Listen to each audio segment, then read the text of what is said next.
Here comes your brother. Walk right in. We're rolling, baby. Get right in. Get right in. You started already? Yeah, dude. The only thing it was missing is the glasses. Look at this. The mirror image. Get down, dude. Yeah. What's up? Did it look familiar? Yeah, dude. Yeah, dude. Dude, I saw that in the mirror this morning. Bro, it literally, when they brought this out, I was like, what is the pig's name again? Abby. I was like, dude, I'm calling it Joe. And every time you call Joe, it snorts. You tried to do this last time and it didn't work out. Well, no, I didn't. I tried, because I couldn't get them. Because I had the idea.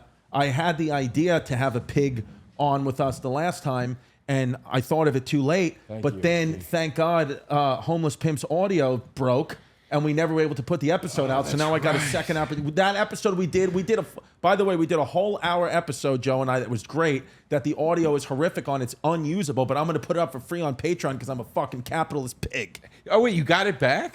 Pimp gave it to me. It sounds like shit, but Vito said he'll just fix it with AI, dude. Oh, okay. AI will fix everything, including yeah. Yeah. Did you come with the pig? Oh, they have to watch it to make sure you don't do anything to it. Yeah, I know. Dude, there's all these fucking rules and regulations with this goddamn pig, and this thing costs $430 an hour. This episode better work. Yeah, this fucking pig is more expensive than you. That's crazy. I would have rather you just paid me to be here. I'll go to places for $430 an hour. Yeah, sounds better than your gigs in fucking Lafayette, Louisiana. Dude, what are you doing? Are you not wearing socks? I'm so fucking hungover right now, dude. I feel terrible. Nobody cares about my show. The first guest came in hungover. Who was the first guest? Slushy was his name. He's a DJ, dude. We're going to his show tonight at 11. Slushy? Yeah, dude. Look at him. He looks like you. Oh my God. He does. He does. He does. He does look like DeRosa. What kind of DJ is he? EDM. You want to go to the show? Nope. All right. Not even kind of. What'd you do? What'd you do last night that you're hungover, dude? We got Joey Roses? I went to the 50th anniversary of hip hop at Radio City Music Hall. Oh, the Italian woman was telling me that he got you the tickets, right, Emilio? Yeah, Emilio. Yeah. Through his contact. How was it? It was unbelievable. Really? I texted Emilio today, and he was making fun of me, and I was like, I know you're gonna make fun of me, because he was like, how was the show? And I go, honestly, dude,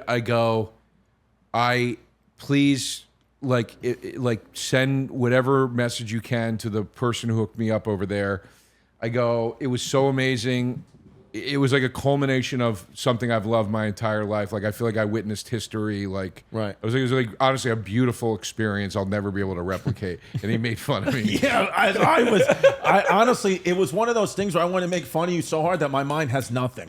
Yeah, that's PMD. I met PMD from EPMD before No, I'm show. fucking around. I think I look terrible in that picture. No, you don't, dude. You look fine. What do you think's wrong with you there?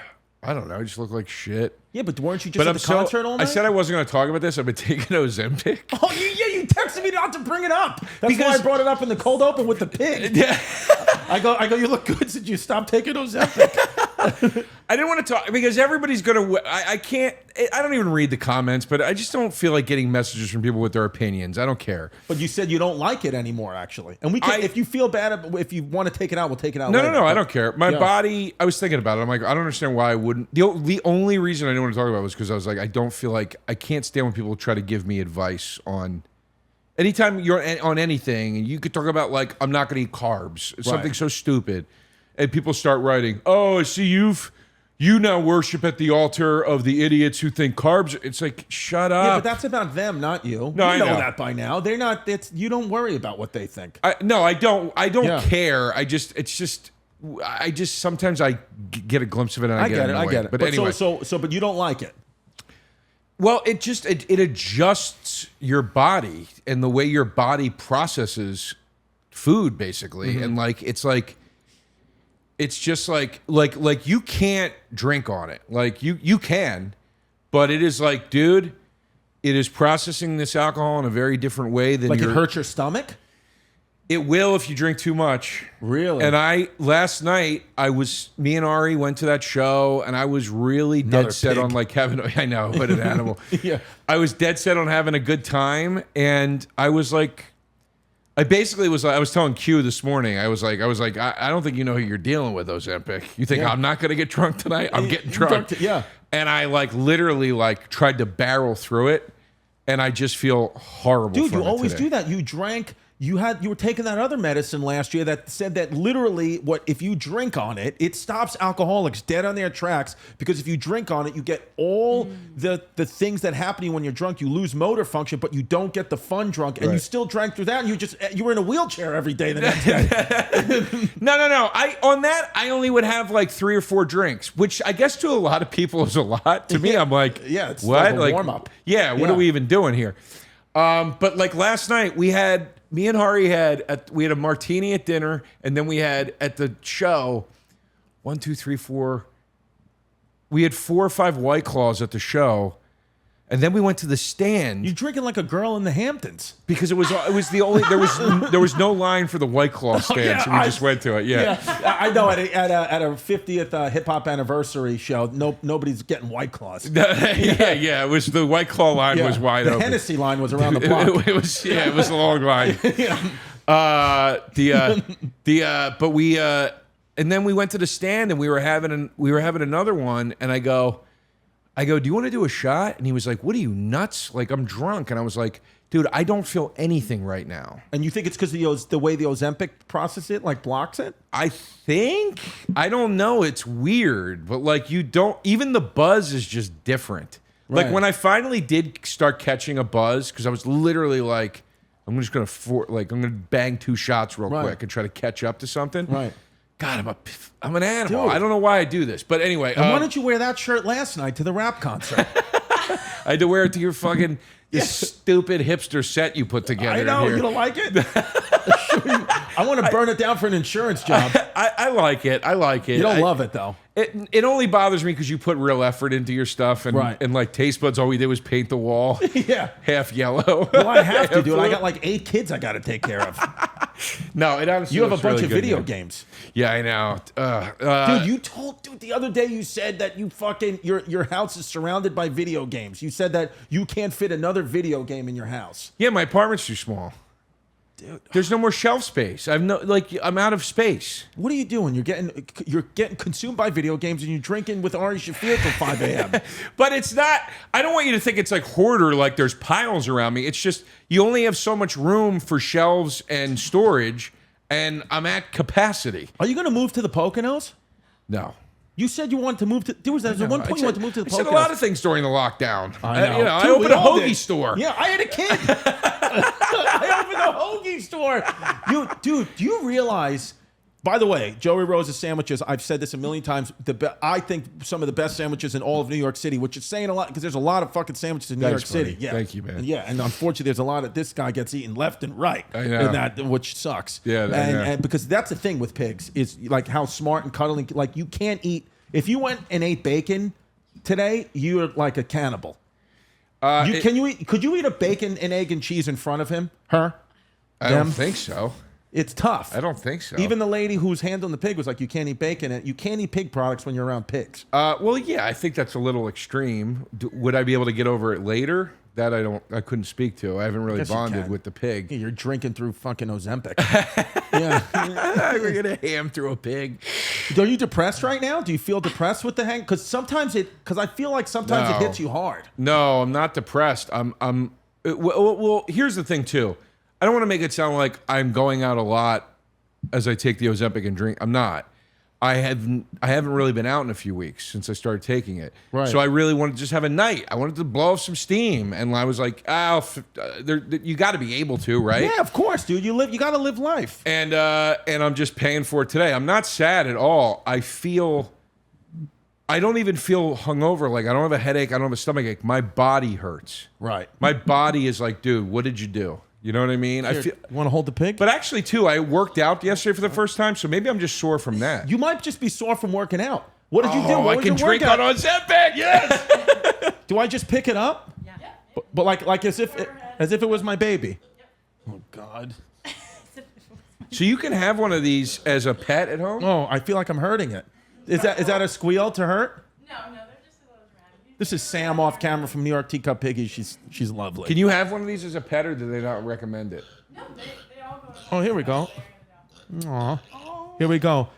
My Puerto Rican relatives would call this pernil. What's up, everybody? I'm Chris Distefano. This is Joe DeRosa. I have a brand new hour of stand-up material coming your way August 18th, 19th, Borgata, Atlantic City.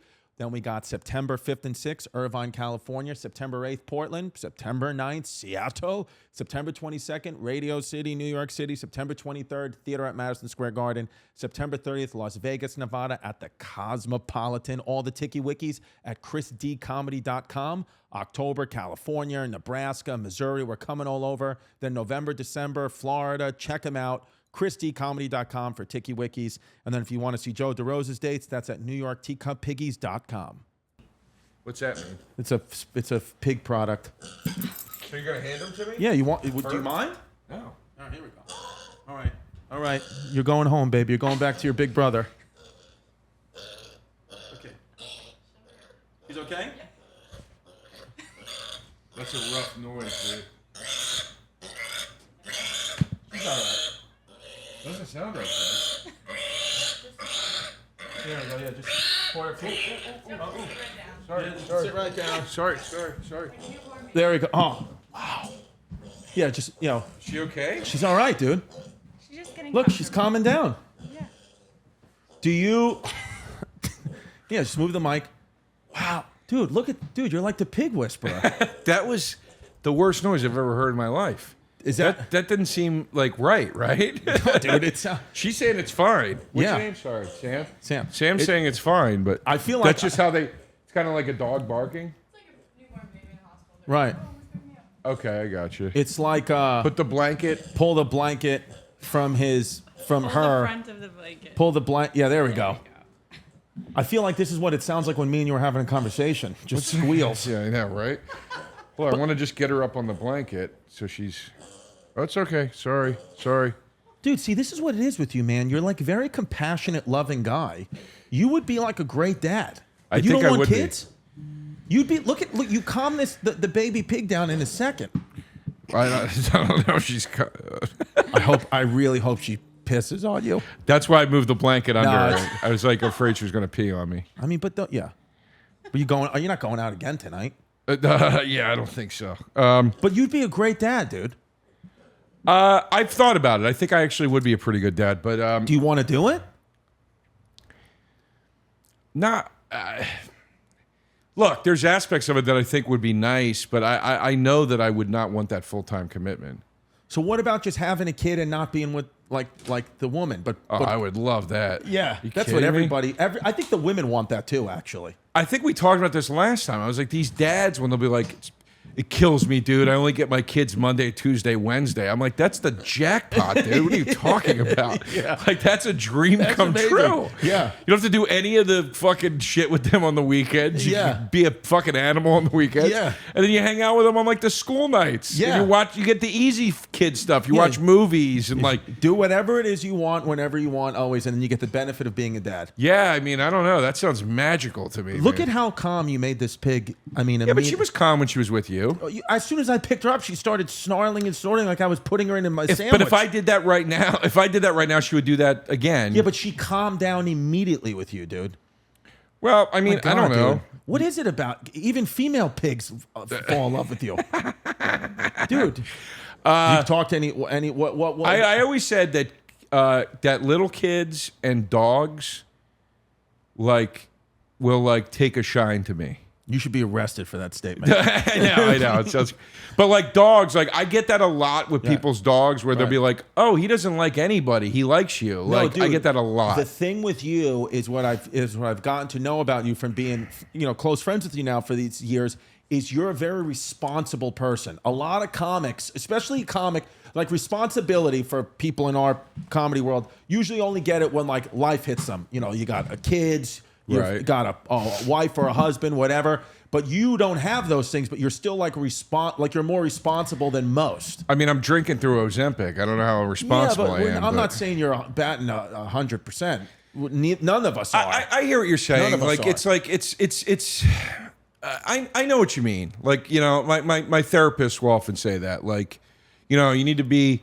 you need to go a little easier on yourself, Yes. man. Like you're a respectful person. Like you do the right thing. Like you know what I mean. That's I'm not the saying thing about you. You always the Stoics always say, he gets so mad when I talk about the Stoics and Stoicism, but the Stoics always say, always do what's right. If you're just always doing what's right, that's rule number one. No matter if people are looking at you or not, you always do what's right. And I feel like you always do what's right.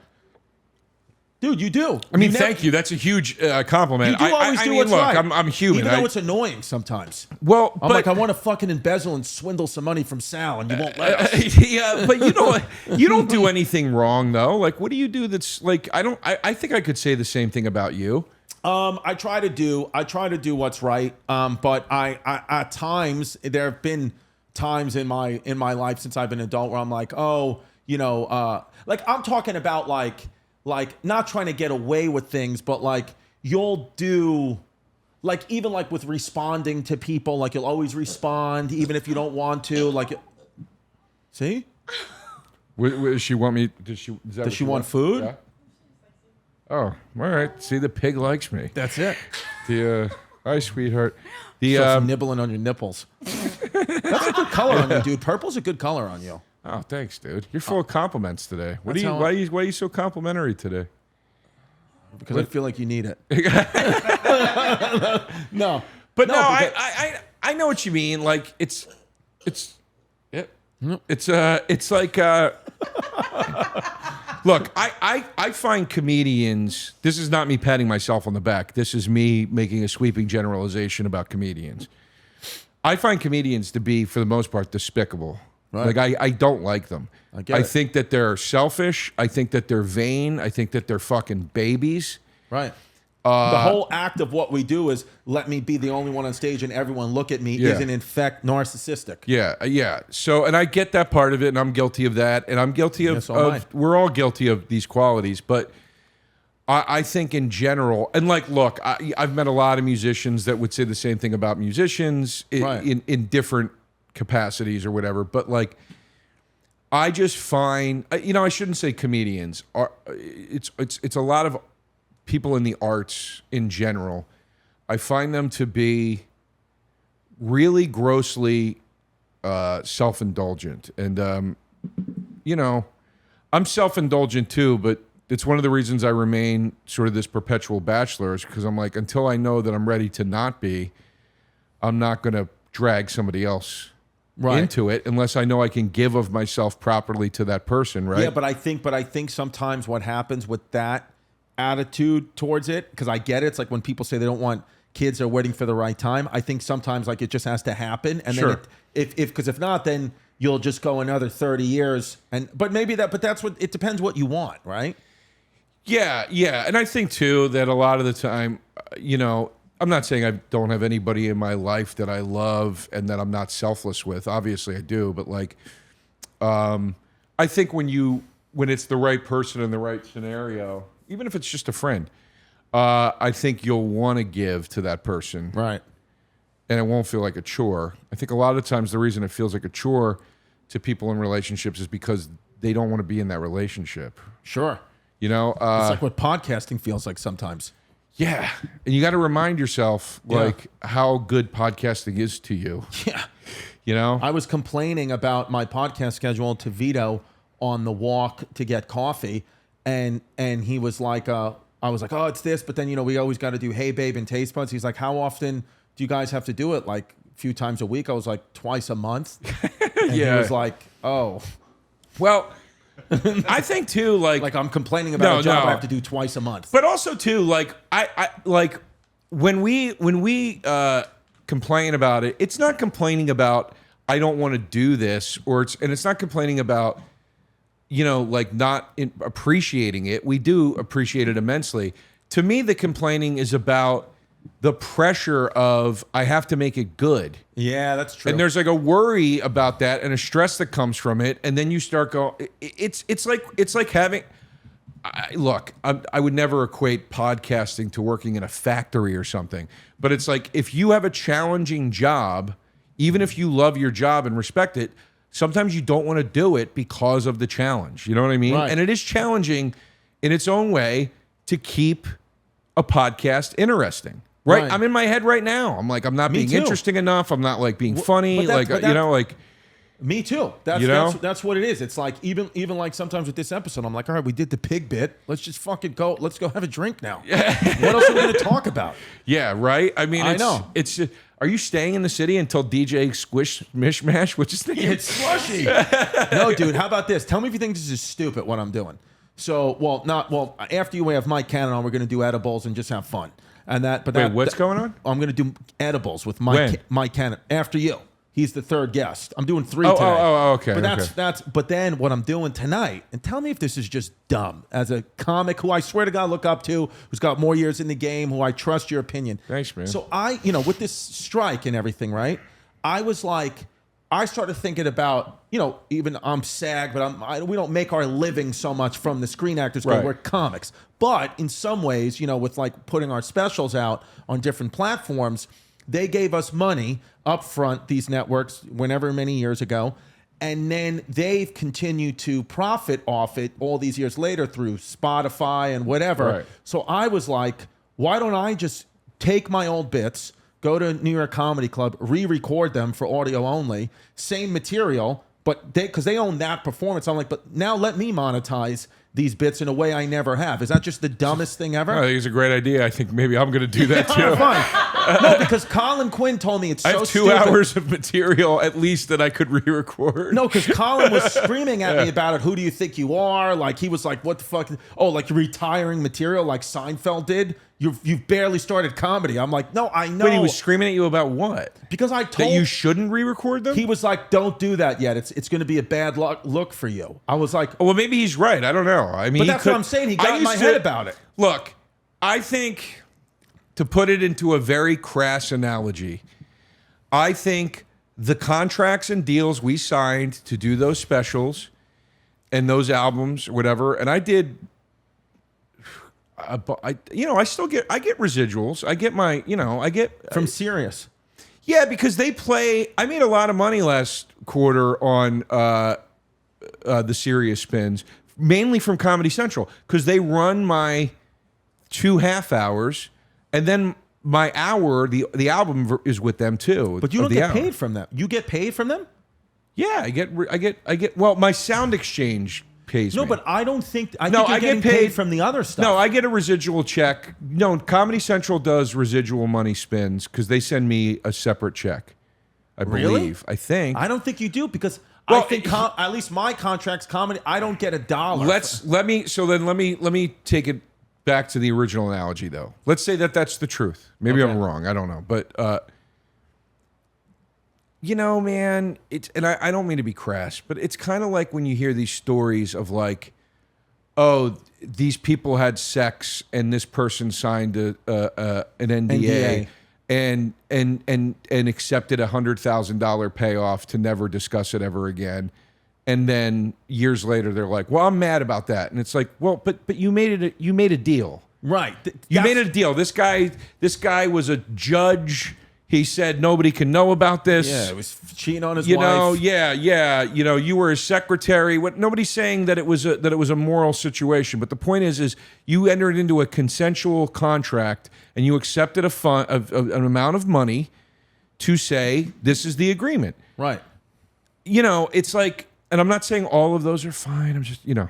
trying to make sure I don't say the wrong thing. But I kind of think that's kind of what we did with that. Right. It was like, we're going to make a deal. Comedy Central said, listen, you want us to show your little sweet ass to the world. We're going to do that for you. And here's what you're going to get for Right. that. And that's the end of it. So And that's how this deal is going to work. And I said, okay, I want to be exposed. I want to be, yeah. Yeah, put me on the corner and let me dance. But I see I guess that's the struggle that I have too with doing this. I'm like, I kind of, like even when like Dave Chappelle, I know like when he was like upset about something with Comedy Central a few years ago about like some deal that he made that wasn't right. It's like, well, it's unfortunate. Like if you sign a bad deal early in your career, that's just what happened. That's life. But I think like with this strike, that's what everyone's trying to change now. There's a big difference between changing things as you move forward and trying to betraying an agreement you made But here's in the past. But here's the well, thing. what's Emilio? I mean, Emilio is probably Emilio's a pig on your lap. Emilio doesn't care at all. Our manager has a ponytail. What do you think he's going to tell me to do? But also too, he's going to tell me to just go get the money. Also too, here's the other side of it that Colin is not speaking to. Or at least I don't think. Or maybe I'm wrong. Maybe he did. But the other side of it is, and this is the side of it that Emilio might say, yeah, who cares?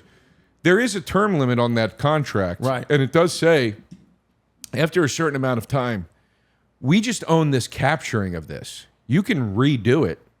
Oh, so maybe I'm fine to do it then. Like, you know, why you would want to. I mean, you see musicians, especially rappers, do that a lot, where they sign bad deals with their huge hits, right, and then they re-record these songs that have made millions and millions of dollars for the music industry that appear on like every 90s party mega mix, like Wild Thing by Tone Loc or a song like that. I don't know if he's one of them, but my point is like you see it a lot on iTunes and Apple Music or whatever, where it says, it'll say re-recorded in parentheses, and that's why.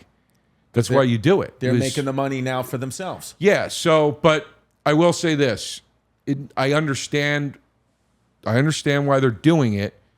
It never sounds as good. It's not the same. Yeah. You never would want to listen to that version of it. And I don't say that to shit on them. It's just you can't recreate lightning in a bottle. And I feel like those captures of those things we did in the past, they're their own lightning. It's better, strikes in a bottle. Well, even me, I've been going back to my last specials and listening. And first thing is, I'm like, I listen to my stand up and I'm like, ugh, those jokes. They were like, 10 years ago, not proud of them. And then even worse, I'm like, I'm still doing versions of them. But all I do is talk about my dad and Puerto Ricans. You're not going to get, anything more out of re-recording them than you will out of the old versions. If those old versions get played on Sirius, you get sound exchange money. I do not get any money from them. That's wrong. There's no way you have a different. Let me rephrase that. There's no way you have a worse contract than I had. I think I do. There's no way. No, I think I do because I think you recorded yours at a different time. But I don't get $1 from anything that they play on. If I recorded a special for a network and they are playing it on Sirius, I don't get paid. They get the money. I would look into that first before you go through this whole rigmarole thing you want to do. Yeah. Yeah. I'm surprised. Why would? But what? I'm not saying Colin's wrong. But it sounds like he had a very visceral reaction. What was his reason for that? Because I think he thought I was trying to say, like how Jerry Seinfeld retired his material, his old bits, or that he had that special where he said this is the last time I'm going to do these bits or something like that. I think he thought maybe I was trying to do that, but I wasn't trying to do that. I was just saying I just want to re-record my stuff so I can monetize it now because it is my material. But it's already retired anyway. It's like you put a special out. What are you going to do? Redo it on the road? Because then your fans are like, we saw this already. I was going to do. My thought was no. I'm saying to counterpoint what Colin's saying. Right. I'm saying. Look, retiring is a little dramatic, but my point is I didn't mean that. Yeah. My point is I would never go out and unless it was like, hey guys, 20 years ago I recorded a special for Comedy Central that I'm very proud of. I'm going to tour that hour, as a unique. You know what I mean? Right. But I would never. I shouldn't say never, but the chances of me pulling bits out of that and doing them at a current show. Yeah. Without revising them or adding something or whatever. I don't know why anybody would do that. I think Colin doesn't do that. He's very on to the next thing. On to that, yeah. And so I was just like, I'm just going to go to these comedy clubs, and it was literally for audio only. But I guess not. I don't know. I'll see. I hope he's going to hear this and he's going to call me and yell at me. Yeah, I don't think he's Joe, let me tell you why it's different when I do it. I'm a legend. I know that's just going to scream how at me. about this? These people who are striking in LA. Yeah, go back to that Vito or V. They fucking cut down the trees where they shave the trees where they're striking so they can't get any shade. Dude, these studios Here we are scumbags. They're they are fucking scumbags. It is wild. It's actually hilarious how big of scumbags these guys are. So I'm going to say something Zoom in, I Vito. shouldn't say this. Just do it, dude. You already fucking did the Look Ozempic at Pig bit. Vito shaking his head I like, know, yeah, dude. fucking hang He's yourself. another pig. Hang yourself as he sits behind the fucking he said boards. he's trying to fast tonight till 5 o'clock because he needs to want to start. He needs to. He's drink wearing a tonight. sandwich shop on his head. Listen, I'm not saying that you should do. I'm posing an intellectual conundrum. Okay. All right? I'm not saying anybody should do this. I have friends that work in these places. I talk to them all the time. I am not saying I think I'm going to do this. I'm not saying I think people should do this. But I do think it is an interesting thing to ponder. Why is it that if to the average person in the entertainment business, which let's be honest is a liberal on paper for the most part, We have another name for them on Staten Island. why is it that if one of your friends took a job at Fox News, you would have extraordinarily ethical issues with them, Okay. potentially even severing ties to say the damage they did, yet what about the people that work at these studios that are cutting the trees down? So that, have you ever seen something? No. I mean, of course we've seen things that are that inhumane, but that is so inhumane. Sure. It's Yeah. disgusting. Yeah. And I'm like, we are watching, and the biggest mistake they're making with these, and I'm in both unions, so I'm on strike, but like the biggest mistake they're making here, especially with the SAG one, is they are putting famous people all over the press for this. And I don't think that necessarily is a mistake, because I think the press is shit, and I think they're the biggest pariahs in the United States, more than political press. figures. Yeah. 100% the Yeah. press. And I mean the corporate news media by the press. Right. And not just, but the press. I don't mean Right. I don't mean pot. I don't consider Rogan the press. Right. You know what I Right. mean? Like I don't consider this podcast the press. Yeah, we try to have like investigative journalists. We are idiots. Yeah, I'm talking about people that go out there and say we are presenting you the news. Right. You if you can show me an outlet that does that without a narrative behind it, I'm all eyes Yeah. and ears.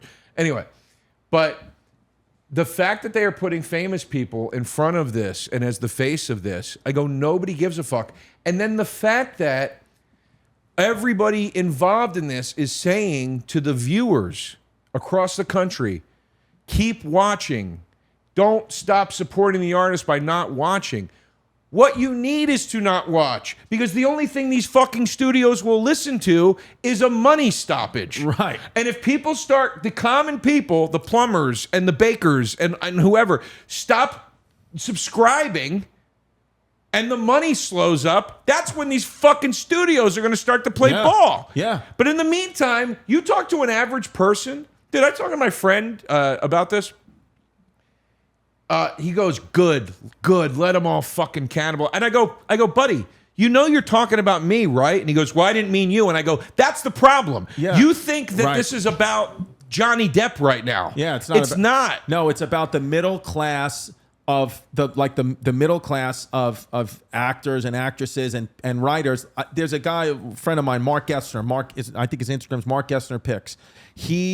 Go follow him. He's out there striking. He's out there. He's open about it. He's like, he was a working actor. He still is a working actor for not while the strike is, but for 15 years been an actor. And now he's back at a old bartending job because of the strike. And he had a good point. He was like, the media is doing this thing on purpose where they keep saying Hollywood is on strike. He's like, it is not Hollywood. It is 87%. That's what I just said. They're doing it on purpose. He Yeah. said 87% of SAG after actors don't even qualify for health care, which is $25,000 a year, I believe. He's like, so it's not about them. It's about everybody else. But he said the press is doing that. They're doing that on purpose to make this an evil thing. Right. And they're doing it on purpose because it makes for a better story. And they're also in cahoots with every one of these fucking streamers and production houses. It's all part of the same hypocrisy, Kay. It's all connected, and that's not a conspiracy. It is. It's all corporatized. It makes me fucking laugh. Where it's like people are like, boycott Fox News. It's like, okay, so just Fox News, not all the other Fox things. Yeah. So you still want to applaud Herschel is in Trouble or whatever the fuck that show was on Yeah. FX with Jesse Eisenberg. Yeah. But you want to talk about it's the same all the company, same guys. shit. It's the same exact company. I- like it's so wild. Everybody thinks that there's like a good guy, and they don't exist. They're all in it together. But I think the main Well, here we are, by the way, with a monopolized industry. Absolutely monopolized industry. I don't know how it was even legal for these studios, for 4 studios to do a big tobacco and buy up everything. I don't understand how it was legal, but it was somehow. They are undoubtedly in fucking cahoots with one another. right. And here we are. This is what a corporatocracy is. The studios will spit in your face by cutting leaves off of trees so you don't have shade, Right. by telling the protesters where they're allowed to picket. That's wild. Yeah. This is insanity. Right. This is insanity. You think the Teamsters fist fought the cops? yeah. They fist fought the cops. When they would say, "Get out of here with your picket," they would fight the cops. Cops, yeah. That guy, Frank Sheeran, the guy from The Irishman, Yeah. he was arrested on the same picket line like 36 times because they would get arrested, then they would go bail the guy out, then they would Yeah. go right back to the picket line, Right. get arrested again, go to jail, get bailed out, go right back. Like insanity. Right. So the fact that these studios, it is wild. They are spitting in the faces of the public. They are showing you just how big their dicks are and how little afraid they are to lay those dicks on a table right in front of you. And here we are. This is what living in a corporatocracy is. Because guess what? Nobody's going to get the deal they want. Yeah, right. Very unlikely. Yeah. And even if these this is the problem. I hope this doesn't happen, but I would bet every dollar in my bank account if this was the case, this is what the outcome would be. These studios could come back tomorrow and say, under some weird circumstance, we will never negotiate, re-sign or walk. That's the end of it, and people would still re-sign, and people would still keep giving their money to these companies. Right. Because people cannot grasp a concept of stop going here and go over there for 6 minutes and Right. just try it out. Right. You know what I mean? Right. So- So you're still, but like even you, like you're striking, but even you're still watching everything, right? Like you're still watching TV and everything. Yeah. I mean, I'm not. Yeah, and here's the thing: the SAG organizers are saying don't cut the subscriptions off. So maybe there's something I'm not understanding. But I'm certainly not going to cut off my nose to spite my face. If SAG Right. is saying don't cut it off, I'm like, okay, then I'm not going to. What am I going to be, the only asshole that doesn't get to watch TV tonight? Right. But I think, in my opinion, if they tried to organize the public to strike on their own accounts, but that's also unfair and shit to the public. It's like some guy works an 11-hour day. He's got to come home and not watch TV. Yeah. now. It's gonna watch our fucking podcast. I mean, honestly, podcasts. It's so funny, dude. Podcasts are following the cable television model, and the network TV model. We're not even supposed to be technically doing this, I don't think, as SAG members. Because I don't think you're Why? supposed to promote anything. Oh, but promote. Like, We're not- I had an actor who was supposed to come on. He had to cancel because he was like, I can't do it during the strike. You can't promote movies. You can't promote movies and TV shows unless you're already contractually obligated to do said promotional. Thank God I don't get any acting work. I can just keep promoting my dates at the Borgata. Yeah, I mean, we can promote this. This isn't acting. No. Yeah, so we could. So like actors and actresses We're can not just do. writing They can this. do podcasts. That's what they'll do. Depends on what they're promoting. If they're promoting a movie coming out that they're in, There it is. They There- can't. There's a ban on promotion in every form. They can't do interviews, tours, fan expos, conventions, podcast appearances, award shows, or even post about a project on social media. It appears okay. I just don't understand that. That's not got nobody. It just drives me crazy. It's like, guys, nobody. Look at what just happened with Indiana Jones. Look at what just happened, and The Flash. These were supposed to be the 2 biggest movies of the summer. These fucking things, by the standards of what they were supposed to hit projection-wise, fucking flopped. Right. They were financial failures. There is nobody more exposed to the public than Harrison Ford and Ezra Miller, especially with all Ezra Miller's infamous behaviors and everything else. The Flash had Ezra Miller. It had Michael Keaton. It had Ben Affleck. It had what's her face, Wonder Woman, Gal Gadot. It's like Indiana Jones. It's Harrison Ford. It's like It's an iconic movie franchise. these were supposed to be huge. They got all the press in the world they ever could have needed to promote these things. They fucking bombed. Why? Because people were like, I don't give a fuck. I don't want to watch it. Meanwhile, they got 8 movies every round of Oscars that, or better yet, Paranormal Activity comes out. They make it for 13 grand or whatever the fuck they made it for. And it makes $300 million. And nobody's heard of it. Why? Because people are telling each other, you got to see this fucking thing. It's crazy. Right. Right? When will these fucking idiots learn that that's not going to do anything? They're still going to put the movie out, and if people want to watch it, they're going to fucking watch it. You think some fucking guy who's a fan of anything in any way, shape, or form needs a fucking interview with Keanu Reeves on The Tonight Show to go, oh, that movie's coming out? Yeah, they know. These fucking idiots, we're all on Google every day, or on the internet every day. They're fucking dumb. Why do you think Barbie is doing so well then? What do you think it is about Barbie? Well, the brand is like, and That's it's what- also that it's like a feminist, Yeah. so I've there's heard an it's audience. fantastic, the movie. I heard it's great. Yeah, my heard Jasmine it's just great. saw it. She said it was fun. She was like, I want to go back and see it with just you. Really? Yeah, she was like, she took the kids to see it. She's like, I want to go back and smuggle in flasks and drink and watch it with you. I'll go see. I want to see it Come for my see it with podcast. us, dude. I'll go see it with you. Go see it with you, dude. Yeah. All right, I'm here to talk to you about KiwiCo. I talk about KiwiCo on every podcast because I love it, because the kids love it.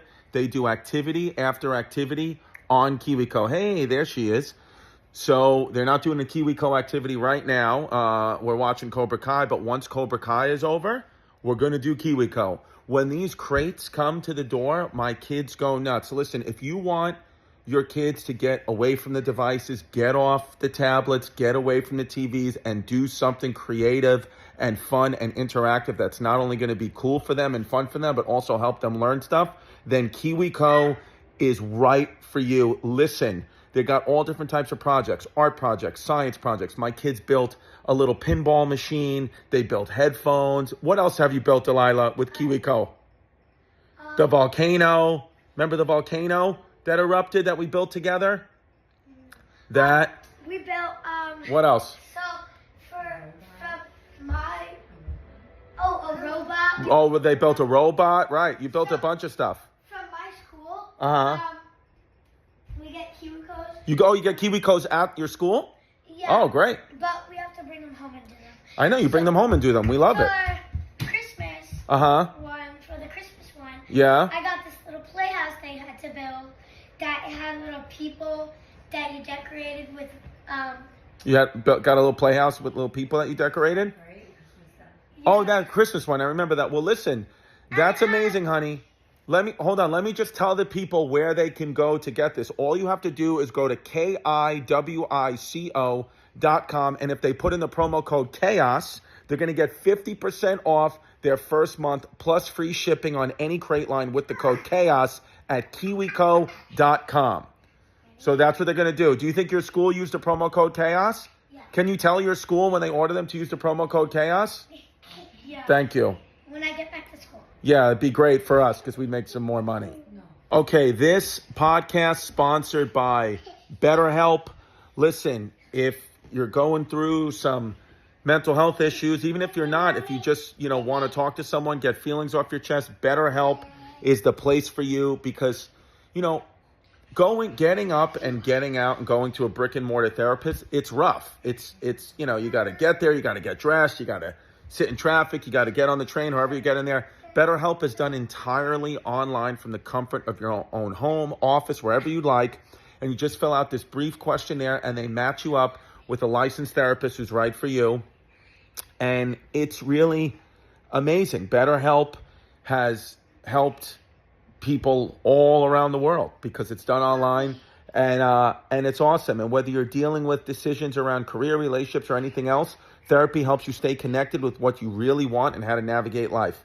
So right now, if you go to betterhelp.com/chaos, That's better. That's BetterHelp, HELP.com/chaos. You're going to get 10% off your first month. BetterHelp.com/chaos. 10% off your first month. Go do it. All right, kids? Yeah. I was telling him I just started watching Cobra Kai, like because I told for the first time ever in my life. That first season's unbelievable. Dude, I just saw The Karate Kid for the first time ever 2 days ago. I've never Really? seen The Karate Kid. Dude, that's a great movie. So I watched all three of them, and now I'm watching Cobra Kai. And what I like about Cobra Kai is their jokes. Like they have, I like that they have all different types of, like they make the new Karate Kid Latino. They have another main character, like racial. I love all that stuff because I'm like, this is great.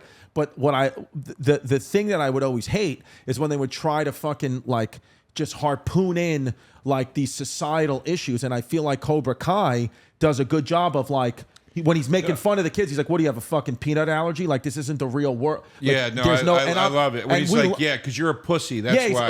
I love that because I'm like, there's truth to that. Like, you can't coddle everyone. Jazz was saying Barbie is kind of in a way that way. There's a great scene in the new season of It's Always Sunny where they go to Risky Rats. It's like a Chuck E. Cheese takeoff. And Mac and this little kid get in trouble for fighting. Right. And they keep through the entire episode talking about, remember when we were kids, they had the punishment room, like they had to go to, and they go to the punishment room, and this guy, this like counselor dressed up as like a duck or something, he's like, are you feeling okay? Like, da-da-da-da. Yeah. And it's funny, but Mac does this great speech where he's like, this is bullshit. He's like, the only way you learn is through shame. Yeah. Stop like trying to make us feel okay. Like I didn't learn anything because you didn't make me feel ashamed of myself right now. Right. And without shame, you don't learn to be better. You don't not want to be bad again. Right. Because that's the only thing that stops you from being bad is Right. going, I feel ashamed about that. Right. And but you know, man. Wait, does Cobra Kai season 2 start to suck then? Because you said the first season. No, was 2's good. great. 3 is when I started to be like, I stuck in there for 3. 3, I was disappointed. The problem I had with the show was, and I think they're very aware of this. I don't think like I think it's being done on purpose. But like, Karate Kid is an awesome movie. Karate Kid 2 is very whatever, and the third one is a bad movie. Once Cobra Kai got into territory where I'm like, you're like recreating the worst aspects of the franchise now, like. Right. Like this started as an awesome sequel to the original movie that I thought was worthy of the original movie. Right. And now it's just you're bringing in all the stuff from part 3 and I'm like, this is getting like corny. This Kind is of stupid. sucked. Like there's like a karate war in the valley. Like I'm like, this is stupid. Like Right. I don't know. So I you wasn't tailor it feeling off. I thought so. People still love it though. Dude, the guy, the actor, the lead guy, you know, who owns the Cobra Kai in the first one. I mean, that guy, he didn't have any acting. Like his acting career got revitalized with this show, right? know. Was he even acting? He's in some stuff. I think he directed some stuff. I think he actually won an Oscar for a short film he directed. You want to feed the pig? Where's the? You're where's all over the place. Yeah, Oh yeah. yeah, dude. Welcome to Chrissy Did you just Chaos. put it in your hand? Yeah, just feed. How much? Just a little? Feed the pig. Should I feed him some meat bites? You hungry, dude? Not really. The No? Ozemp. The Ozemp just it just knocks. That's a weird feeling, right? I'm telling you, people. No, go ahead. Sorry. Well, look, I'll tell you what it here's is. what I think about this stuff, though. And again, this is just my stupid opinion. But I think that any type of these shortcuts, it's what it is. It's all short term. Like I feel anything that makes you feel good immediately in the moment is always going to be bad for you later on. If it's too In theory, yeah. because I feel I'm serious. Like now, No, like, I know. this is the Yeah. first time where like I can confidently, unless something happens, like I'm not going back. Yeah. Oh, he might fall. Oh, easy, There. easy, bro. Look, dude, you're like, I'm telling you, dude. Like she's just calm with you. She's a good pig. She is a good pig. The good pig. The good pig. That's the name of this episode. yeah, The good yeah. pig. No, but I feel like I know now. Like I'm not going back to. Oh, You all right? She all right? Is she good, Sam? All right. I'm not going back to the way I used to weigh or look or eat because my whole habits have changed. But that took months and months and months and months and months to change my brain wiring. Where like Ozempic or anything like that, it's just too much of a shortcut. And that's the thing. It takes months even for the Ozempic to take. Oh, it does. Okay. Meaning like it's like it has an immediate effect, but apparently it takes months for your body to adjust and like, you know, there's the fatigue to go away and all these other things. But what it is basically, from what I understand, a drug that is saying to you, hey, you're going to learn how to behave like a normal person when it comes to your appetites. Right. You're not going to have 9 drinks in a night. You're going to have 3. You're not going to eat a whole dessert. You're going to eat a couple. Oh, sorry. You okay? There you go. There's the clip. Did I give her that bowl or no? Dude, you knocked over my Daily Dad book and my, what's that children's book? What does it mean to be American? Yeah, dude, you should read it sometime. You should read it only to your non-Puerto Rican kids. I know, I don't have any. No, yeah. But what's it called, man? Like it's like you like last night, like yesterday, right? Right. I went to. I'm not. By the way, I'm not in no way saying Ozempic is the same as the hard work you've done. I'm just saying, like, I'm saying I needed my brain rewired in a way where I'm like, because I will give in all the time. Right. I will always indulge, and then my last round of blood work, I wasn't in bad shape, but the doctor's like, you're sliding in the wrong direction again. Like, we've got to get you back on track. So you were in the right direction, then you slid to the wrong. Yeah, not terribly, because I was on statin, and I dropped my statin to almost nothing. Staten Island. Yeah, and she was like, oh, God, those pigs. I know, right? Yeah. I'm moving, dude. Did I tell you that? You're definitely moving? It's looking like we're going to move. To where? Well, I'll tell you off air. Okay. Fucking Queens. Who cares?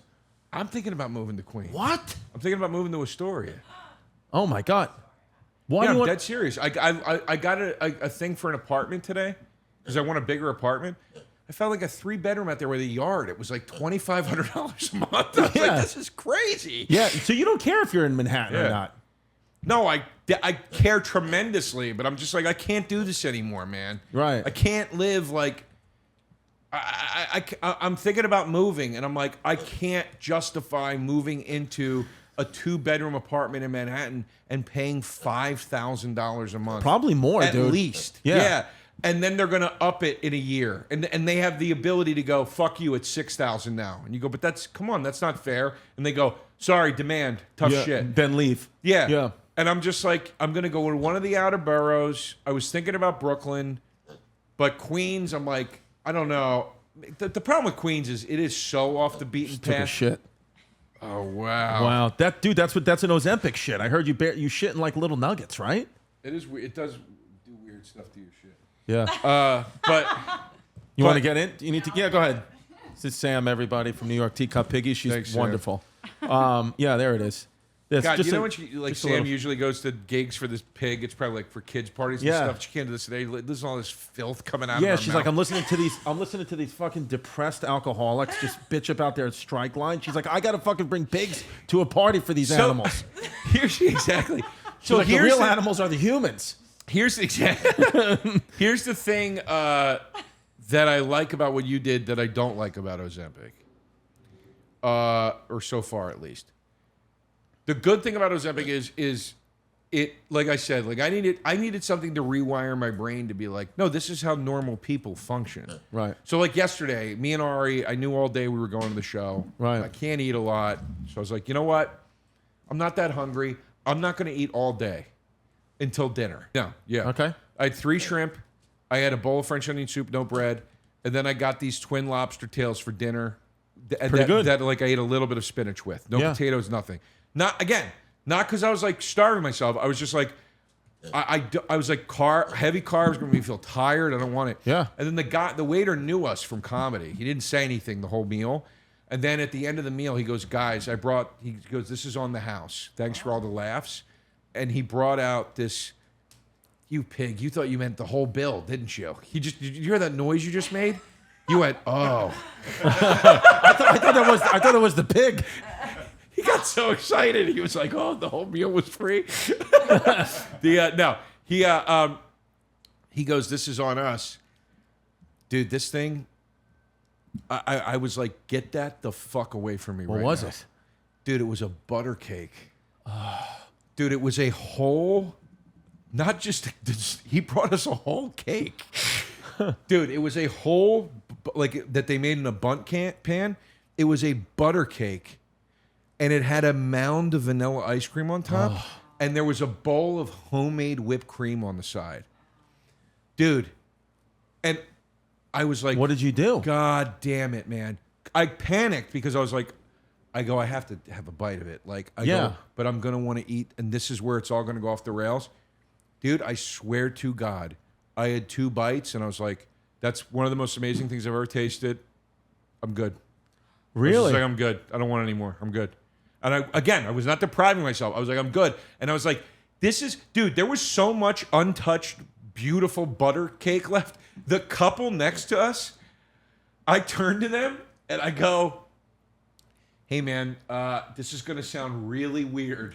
Do you guys want some butter cake? And they were like, no, we're going to get tired. We're going to a concert. And I go, us too. Are you going to the hip? And they were like, yeah, we're good. And we ended up talking to them for like 20 minutes. It was awesome.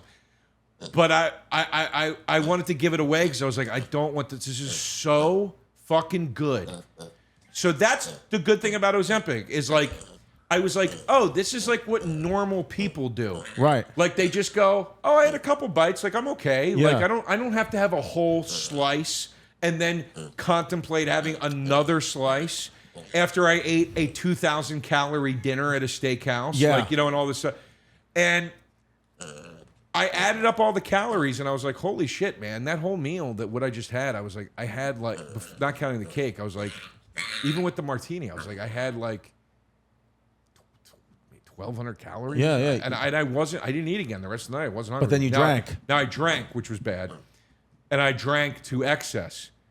But the excess part of the drinking was me, like I said, after 3 weeks trying to be like, fuck you, Ozempic, I'm going to catch a buzz tonight. Right. And so you only did it once. So again, I think when your therapist says you're hard on yourself, they're right, because it's like you for the most part, I feel like if we can just be good 80% of the time, your whole life is going to change. You don't have to do everything. Well, but I agree with that. That's what my clinician said. It's like what they say. John Steinbeck said, forget about, now that you know you can't be perfect, go be good. Yeah. And that's what life is about, not being a perfectionist. My doctor says 80-20. Yeah, there you go. Live 80-20. She goes, you're not in a place where you can't have fun. Right. Just do an 80-20. But here's the bad part, though, about Ozempic. Because it works that way, you can't have a cheat day. Like you could. I could have a day where I just eat junk all day, but like you'll eat such small portions of it, like it's still not even really a cheat day. Like you're like it's like not indulgent. Can like, you stop Ozempic cold turkey? It actually does kind of stay. No, it's well, yeah, you can stop whenever you want, and they say just start it again whenever you like. I'm going to travel in August, and they were like, if you can't bring it with you because it has to be refrigerated, they're like, if you can't figure out a way to bring it with you, don't worry about it. Just start it again when you get home. They're like, it will have a residual effect. Oh, wow. It doesn't just shut off. It's like testosterone replacement. Like it's just there. Like even if you stop it tomorrow, it doesn't mean anything. I think even with testosterone, you have to be more consistent than with Ozempic. Ozempic is weekly, but still, they're like it starts to have a buildup. Yeah. When you hit your goal weight, you just do maintenance. I think Ozempic is actually good for diabetics. I think it actually does something with their insulin where like I don't know the science of it, but I know that it's like if you're a diabetic, it's actually like good for you. Like it will help reverse your diabetes. But non-diabetics, I think it's just like a quick shortcut for weight loss, which I understand. But I think that it's always probably the only way, unless you're like 500 pounds, you need surgical intervention. The only way is to like, it's going to take a little bit of time, but throughout that time, you're changing who you are as a person. Well, yeah, and you have to exercise on it. You have to exercise on Ozempic? Yeah, because you'll lose muscle weight as well. So they're like, look, they're like, you don't have to be a gym rat, but they're like, you have to do exercise. Like, because like you'll lose muscle. Yeah, it's not good for you. And I don't have a ton of muscle to lose, but like the point is like, you have to do that. So like, look, dude, at the end of the day, I feel like shit today, but like that's my fault. And also, like when you just said Cannon's coming in, dude, I say this without exaggeration. 3 fucking weeks ago, if I was sitting here before I started this, and you said Cannon's coming in and we're going to do edibles, and I was hungover, I would be like, where's a liquor store? I'll go get whiskey, and like I'll sit here with you guys and drink, and like it'll be fun. Like, let's fucking hang out today, man. Right. And when you said, like, you even said, like, let's go get a drink after this, like there was a second of like, oh yeah, and then immediately I was just like, No. and I'm like, I can't be mad at something that's doing that to me. Like it's just it changes your cravings and shit. So I want to try to see it through to see if I get past. Yeah, but do you worry that tired- it changes you, like, because you're a creative guy? What if it fucks with your creativity? Do you ever think about that? Or did I just put that in your head? I pig? wrote, I'm not kidding, like I finally started this novel I've been meaning to start for a long time, and I wrote 2 or 3 pages yesterday finally and started, and I was like, oh, like I'm going here. Like, I got Good. the juices. Like, so no, I'm not worried about So any of maybe, that. so maybe it has the reverse effect. Maybe it makes you even more creative because you're like happy about the way you feel physically most days. I think that helps, but I also think just not feeling like shit because you ate the wrong thing, or Yeah. because that's part of it too. It's weird. Like I've had nights where like I'll get home from recording Taste Buds and it's like 8 p.m. and I'm like, fuck, I gotta eat dinner. And like on those nights, I'll be like, my normal thing would be, okay, this is the event now, dinner. I got to get the biggest, greatest dinner I can delivered to my apartment immediately. And it would be a war within myself on DoorDash to not order the worst thing for me. You used to send me pictures of your KFC. Yeah, exactly. No, Yeah, exactly. I'd wake right? up in the morning, you'd be like, look what I ate last night. I'm a pig. Yeah, exactly.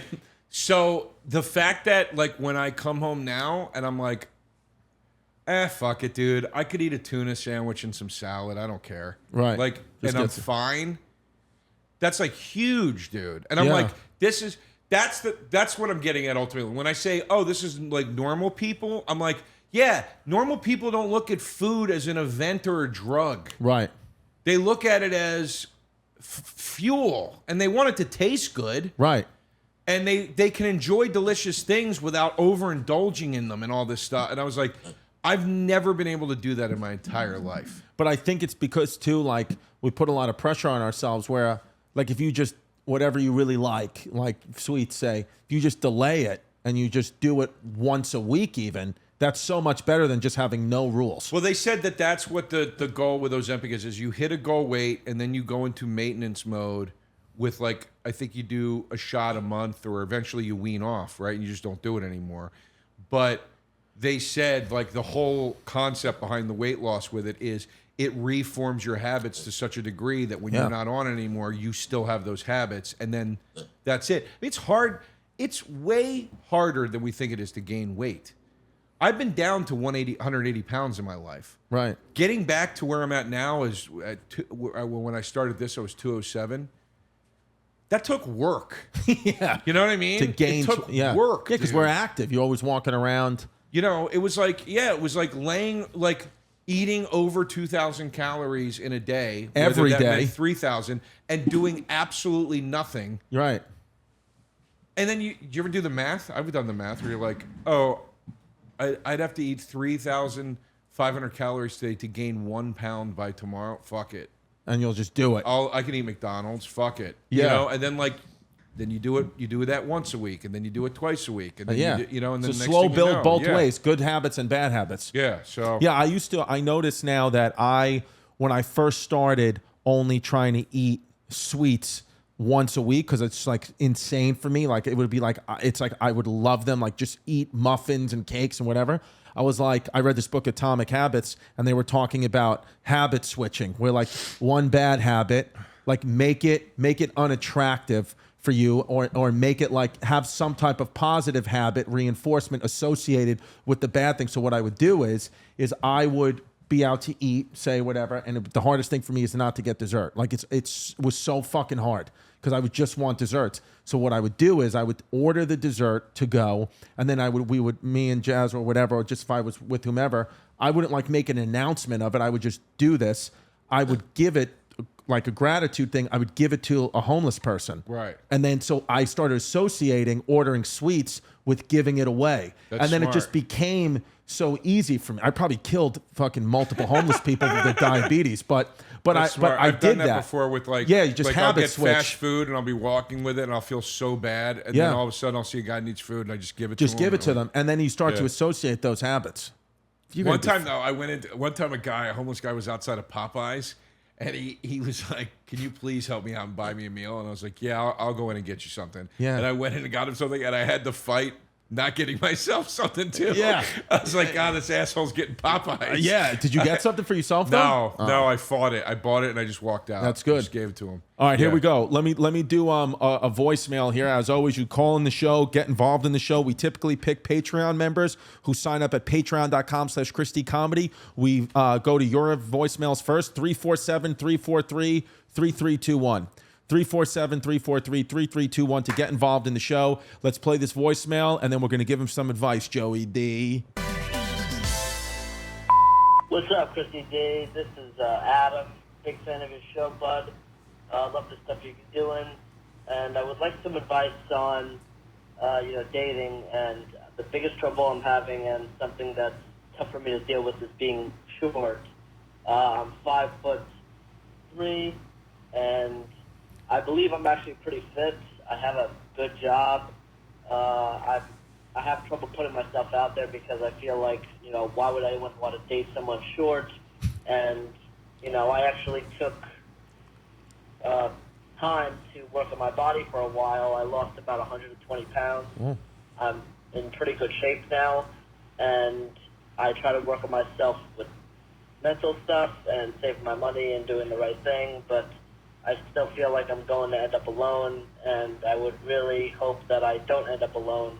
And it's really tough for me to deal with, and would love to know your advice on that. Thanks so much, man. Have a great day. So there you go. So there was Joe DeRosa disguised his voice That was and heavy. left a voicemail. That was heavy.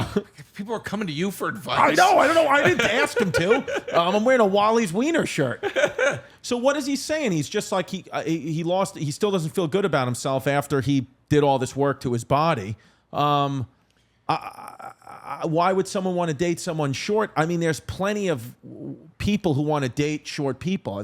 I think the biggest mistake short guys make, because I've seen a lot of short guys do this, is try to pass themselves off as not being short. Like they'll lie about their height on dating apps and shit like that. And it's like, dude, nothing is worse than not being truthful about who you are and not also just being confident in who you are. And confidence is a hard thing sometimes to acquire. I've been very low on my own self-esteem plenty of times. So I'm not saying it's a magic wand you just wave and get. You have to work on it. But I feel like if you just have whatever this guy's name is, if you just have confidence, and you become comfortable in your own skin, that's all. Nobody's gonna give a fuck how tall you are. Like that's gonna come off of you. Yeah, because you're gonna be somebody that they want to be around. Period. And I've heard women say that they like to hook up with short guys because they're typically usually pretty good in bed because they feel like they have a lot to prove, so they'll just fucking pound you. Yeah, well there you go. That can't there you hurt. go. Yeah, just pound it out. And That you're in can't shape hurt. now. You're 5'3". You're like a little fucking jackhammer. I would get. Yeah, I mean, I know a lot of short guys Dude, that look at. Who's a good example? I don't say it to be Kevin Hart. Kevin Hart's a great example. Yeah. Aaron Berg's a good example. Oh yeah, Aaron Berg's a short guy. I've never once looked at Aaron and been like, Aaron's kind of a short guy. I'm like, the guy's just confident. He's just confident. confident. So what Joe's advice is to go on steroids, be Jewish, and storm the Capitol. Yeah, exactly.